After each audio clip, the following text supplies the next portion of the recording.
Salut les investisseurs malins, j'espère que tu vas bien. Je m'appelle Gabriel Jarosson. Aujourd'hui, j'analyse une startup en levée de fonds qui s'appelle Reonova. On va regarder la startup ensemble avec mes critères d'investissement et on va essayer de déterminer est-ce que c'est un bon investissement ou pas. Avant de commencer, si c'est ta première fois ici, si ce n'est pas déjà fait, je t'invite à cliquer sur le bouton s'abonner juste en dessous de cette vidéo pour t'abonner à la chaîne YouTube Léonis, ne rater aucune de mes vidéos et rejoindre plusieurs milliers d'investisseurs malins. C'est parti.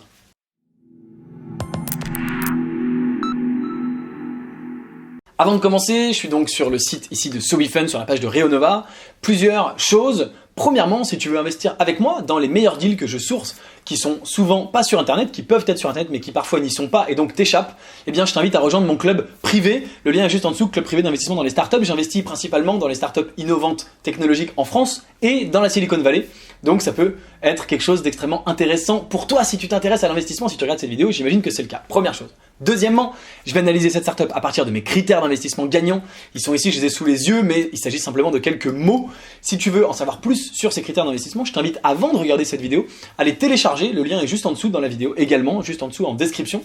Ça s'appelle mes critères d'investissement, tu peux les télécharger, c'est entièrement gratuit, tu as simplement à mettre ton email et c'est un petit document de quelques pages seulement qui te permet de comprendre comment j'analyse ces startups, qui va te permettre de comprendre cette vidéo. Maintenant que tu as toutes ces infos, on va pouvoir y aller. J'ai donc mes critères d'investissement sous les yeux. J'ai le site, donc la page Reonova, dispositif dédié aux maladies respiratoires chroniques.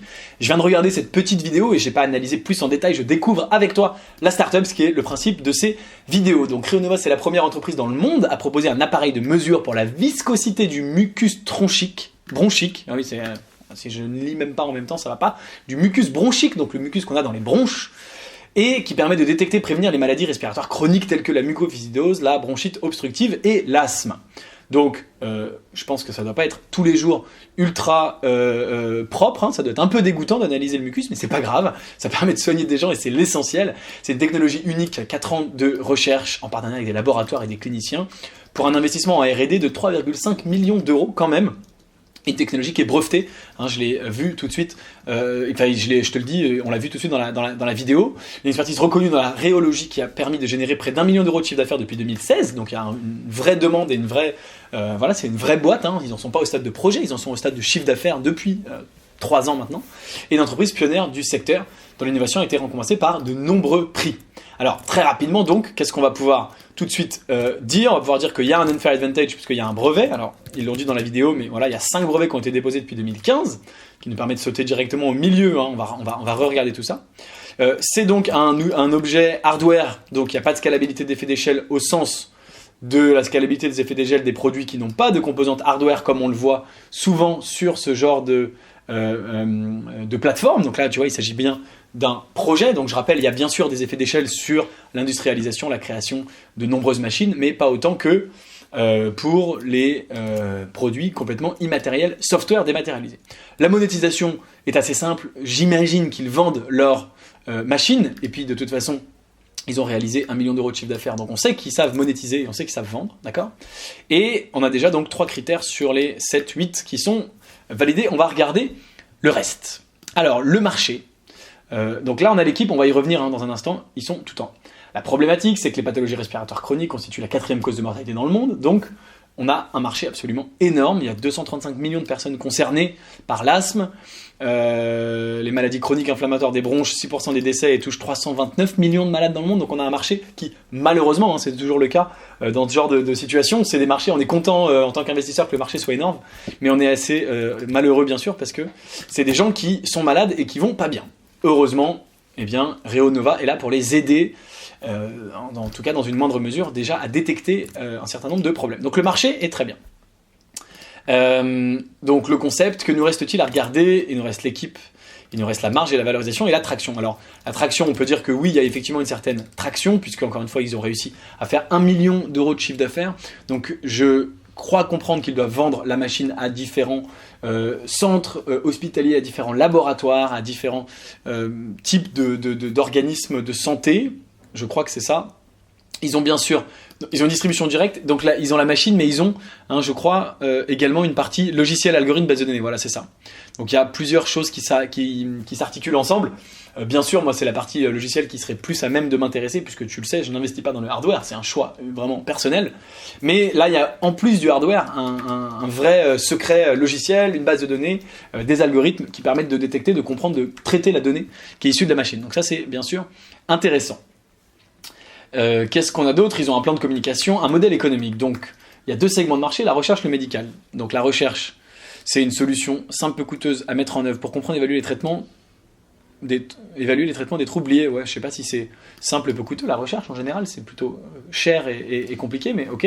Et le médical, des biomarqueurs quantitatifs et objets relatifs à l'état du patient comme outil d'aide à la décision pour le personnel de soins. Donc, l'idée, c'est effectivement de pouvoir faire un diagnostic simple, rapide, peut-être mieux, plus précis et probablement plus rapide que ce qu'ils ont aujourd'hui pour permettre une prise de décision en fonction de la situation du patient. Donc ils ont des machines qui se vendent 25 000 ou 20 000 euros avec 3 000 ou 2 000 euros de maintenance, avec des consommables qui sont vendus là à 5 euros l'unité. Là ils ont une programmation à 5 000 euros je pense par an, donc un chiffre d'affaires de 983 000 euros, dont 90% de prestations d'audit et de conseil et 10% de la vente de machines. Donc voilà, 6 appareils commercialisés. Donc ça, c'est comme d'habitude un petit piège dans lequel il ne faut pas tomber. Le business model principal de Reonova, c'est a priori de vendre des machines. Or, tu te dis aujourd'hui, ils ont déjà fait 1 million d'euros de chiffre d'affaires, donc tu te dis, waouh, c'est génial. En fait, ils ont fait que 100 000 euros, même pas, de chiffre d'affaires sur le business des machines. Et en fait, 90% du CA vient d'audit et de conseil qui n'est pas du tout scalable et qui n'est pas du tout forcément réplicable à l'infini. Donc, on va dire que la traction, voilà, je vais, comme j'aime beaucoup faire, modifier ma note, et c'est ni vert ni rouge, c'est entre les deux. Il faudrait que je mette une note peut-être grise, un entre-deux. On verra, ça viendra peut-être. Pour l'instant, je me contente de les mixer, c'est-à-dire qu'ils ont vendu des machines, ils ont de la traction commerciale pour vendre de l'audit et du conseil, mais ils n'ont pas vendu des tonnes de machines non plus. Ils ont été lauréats d'un certain nombre d'innovations, et ça on comprend bien sûr, parce qu'ils sont les seuls à savoir faire ça. Donc c'est extrêmement défendable, d'où mon unfair advantage ici, qu'on peut mettre même dédoublé, voilà. Qu'est-ce que nous avons d'autre? Protection intellectuelle, un conseil scientifique et médical. Le marché, malheureusement, est gigantesque, ça c'est assez évident. La concurrence, ils sont pas aussi bons, très simple. La spirométrie, d'accord, il nous explique ce que c'est que la spirométrie, la bactériologie, les méthodes de développement, l'utilisation des fonds, optimiser l'outil, booster l'activité commerciale, ramp up et piloter les études cliniques qui sont bien sûr importants. Alors c'est aussi une des raisons qui fait que j'investis pas ou peu dans le médical, parce que bien sûr on a besoin d'études cliniques, donc ça prend beaucoup plus de temps pour aller sur le marché. C'est bien sûr des rendements qui peuvent parfois être plus intéressants, pas forcément, pas du tout forcément, mais en tout cas on a des mises sur le marché qui sont plus lentes. Alors on va essayer d'aller voir un petit peu la marge, on va faire dans l'ordre. D'abord la marge, puis l'équipe, puis la valorisation. Donc la valorisation elle est là, mais on va en parler plus tard. Donc ici en 2018, 163 000 euros de chiffre d'affaires, dont 100 000 euros de résultats nets. Donc on a visiblement une très belle marge potentielle, puisqu'on voit qu'ici qu'en 2019, le résultat net vient en négatif, mais ça veut dire que probablement ils investissent. C'est aussi parce que probablement ils ont vendu beaucoup de conseils ici, puisque ça a l'air d'être le cas. Ils ont vendu beaucoup de conseils, donc ils font beaucoup de marge. Quelle marge ils font sur la machine? C'est quand même ça que j'aimerais savoir, puisque bien sûr c'est la machine qui est quand même leur cœur de métier. Et donc ça, on va essayer de trouver peut-être le BP financier tout simplement, pour voir si on a cette fameuse marge. Donc ça c'est sur les prix d'achat. Ça c'est le... D'accord. S'il le loue, les différentes façons dont il le voit là. Donc le BE... bon, marge brute. Oui, mais marge brute, on est encore sur la marge brute globale, mais pas sur la vente vraiment de... Alors, chiffre d'affaires, produit, total, vente. Voilà. Oui, mais prestations de conseil, 68%. Donc, 32... Marge brute, 91%. Mais, donc, ils ont fait 450 000... Ah si, là, on peut peut-être voir. Donc, ils ont fait 456 000 euros de marge brute en faisant 292 euros de chiffre d'affaires. 292 000. Parce qu'ils ont des produits d'exploitation qui sont de la production immobilisée. Mais ils ont 156% de marge brute, c'est incroyable cette histoire. Voilà, là on est sur de la compta visiblement. Il y a une notion, il doit y avoir une notion comptable qui m'échappe. Peut-être que les produits d'exploitation sont comptés Il y a un truc, la production stockée peut-être d'être comptée, je sais pas, parce que donc on a 100% du chiffre d'affaires qui est 292 000, et une marge brute, bon moi je voulais chercher une info simple, c'est combien ils font de marge sur une machine. Et je ne sais pas, pour l'instant. Ça doit intervenir quelque part. On va chercher, on va mener notre enquête. Tu vois que c'est pas simple, alors qu'encore une fois, ils te disent on vend une machine, on fait une marge. C'est le genre d'infos que SoWeFund et Reonova devraient nous fournir extrêmement facilement. Si vous me regardez, je sais qu'il y a des gens chez SoWeFund qui me regardent, je les salue, je vous embrasse, évidemment, mais c'est le genre d'infos qu'il faut qu'on ait facilement. On investit sur une boîte qui vend des machines, on ne sait pas combien ils font de marge. Ils ont... Voilà, bon, c'est un peu dommage. Le pitch deck, qu'est-ce que vous en pensez? Qu'est-ce que tu en penses? Tu penses qu'on va avoir ça dans le pitch deck? Peut-être, on va regarder la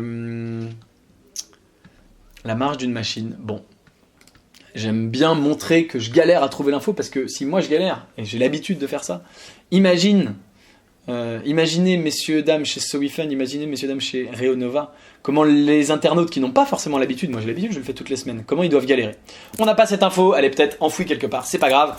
La marge, on va être sympa, hein. On va vraiment être sympa, on va dire qu'elle est bonne. Je pense que sur la machine, elle doit pas être horrible et ils arrivent un peu à la faire, à la grappiller en vendant de la prestation de service à côté. Bon. Alors, une boîte qui a fait... ah oui, non, d'abord j'ai promis qu'on faisait l'équipe. Alors, l'équipe, on a beaucoup de monde. Jérémy, le cofondateur, Christelle, la cofondatrice, Philippe, le responsable logiciel, responsable développement d'industrialisation. Bon, alors, advisory, conseil. On va prendre que les deux profils des deux cofondateurs, hein, parce que sinon, on en a jusqu'à demain matin. Jérémy Patarin, CEO de Reonova, on regarde deux choses. Est-ce que les profils sont complémentaires? Est-ce qu'ils ont des expériences entrepreneuriales préalables? Pas d'expérience entrepreneuriale préalable, il sort d'HEC quand même, et il a bossé 1 an au CNRS.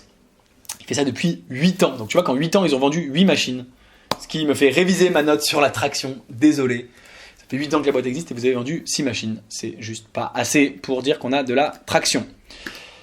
On est ici sur l'équipe. Bon, par ailleurs, il était d'abord responsable opérationnel, puis maintenant seulement président fondateur. Très étrange. Bon, ok.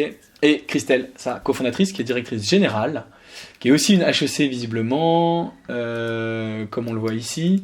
Elle a fait d'abord l'université François Rabelais de Tours. Qu'est-ce qu'elle a fait dans sa vie? Elle était ingénieure qualité au CEA, elle était chez Pfizer en assistant assurance qualité pendant 1 an. CEA pendant 1 an. Pas d'expérience entrepreneuriale préalable, et non pas entrepreneuriable. On peut mixer les deux mots, mais ça n'a aucun sens. Donc, 2 HEC, pas de profil vraiment tech, et pas d'expérience donc entrepreneuriale avant ça. Donc, malheureusement, ils sont 2, mais c'est pas suffisant pour moi. Je pense que c'est des très bons profils, hein, des gens qui sortent d'HEC. Évidemment, c'est pour moi des gens forcément brillants, peut-être que je ne devrais pas faire ce raccourci, mais c'est quand même souvent le cas, même si j'ai pas l'impression qu'ils sortent de l'école, hein. Ils ont fait un HEC Challenge Plus, je sais pas ce que c'est, mais peu importe, c'est pas très grave. Je pense que c'est des bons profils, mais il n'y a pas de vraie complémentarité dans les profils, puisque c'est 2 HEC, et pas d'expérience entrepreneuriale préalable. Christelle, elle a bossé en tant qu'ingénieur qualité, et Jérémy, il a bossé en tant qu'ingénieur de recherche, donc c'est... Remarque, ils sont tous les deux complémentaires eux-mêmes. Ils ont un truc HEC plus commercial et un truc plus technique en étant ingénieur, et elle aussi. Donc ils sont peut-être... Ouais. Qu'est-ce qu'on fait? On les upgrade ou pas? Allez, on va faire comme ça. On va faire un non-oui. Parfois c'est le oui-non, là c'est le non-oui. On va les upgrader un peu. Parce qu'ils sont tous les deux et techniques et commerciaux visiblement, ce qui est pas mal. Et ils sont 2. Bon. Il nous reste à analyser la valo de la boîte, qui est de 2 200 000 euros pour une boîte qui fait 160 000 euros de chiffre d'affaires en 2018. Donc c'est bien sûr un peu riche, mais ils ont beaucoup de brevets, 3,5 millions de R&D. Donc on va leur accorder le bénéfice du doute. C'est un petit peu comme l'autre jour sur l'autre boîte de SoWeFund que j'ai analysé. Allez, on va dire que la valo est ok. C'est pas la folie, c'est pas incroyablement bon marché, mais voilà, ils ont 1 million d'euros de chiffre d'affaires en 8 ans, 1,4 million d'euros de subvention et 3,5 millions de R&D. Donc on peut dire que la valo est acceptable. Voilà pour mon analyse de Reonova. Si tu veux savoir si j'investis à titre perso dans Reonova ou pas, et pour quelles raisons, eh bien, et je te rappelle, c'est pas parce qu'il y a des points rouges que j'investis pas, de même parfois il y a que des points verts, c'est pas pour ça forcément que j'investis non plus, je prends ma décision. Eh bien, je t'invite à rejoindre le club privé Léonis Investissement, il y a 2 clubs privés, les liens sont dans la description juste en dessous, le club privé d'investissement en startup et le club privé mini startup pour les gens qui ont un petit peu moins de moyens. Donc en fonction de la somme que tu vas investir dans les startups, tu peux rejoindre l'un ou l'autre, ou les deux, bien sûr, dans ce club privé. Non seulement je te donne mes décisions en t'expliquant pourquoi j'investis dans Reonova et quelle est la raison, ou pourquoi je n'investis pas dans Reonova et quelle est la raison, et je te propose également d'investir avec moi dans les deals que je source à titre perso, qui sont pas sur Internet, et je source ces deals en France et dans la Silicon Valley, ce qui est bien sûr très intéressant quand on veut investir dans les startups. Si ça t'intéresse, le lien est juste en dessous, tu es le bienvenu, et bien sûr, je te donnerai la réponse pour Reonova. Merci d'avoir regardé la vidéo jusqu'au bout. Si elle t'a plu, aime-la, partage-la avec quelqu'un qui s'intéresse à ce projet. Dis-moi en commentaire ce que tu penses du projet, est-ce que tu vas investir ou pas, est-ce que tu as des remarques, bien sûr, n'hésite pas. J'attends tes commentaires. Si tu n'es pas encore abonné à la chaîne YouTube Léonis, je t'invite à le faire, bien sûr, en cliquant sur le bouton s'abonner. Et moi, je te dis à très bientôt pour une prochaine vidéo. En attendant la suivante, tu peux regarder une autre vidéo de moi juste au-dessus de ma tête. Ciao!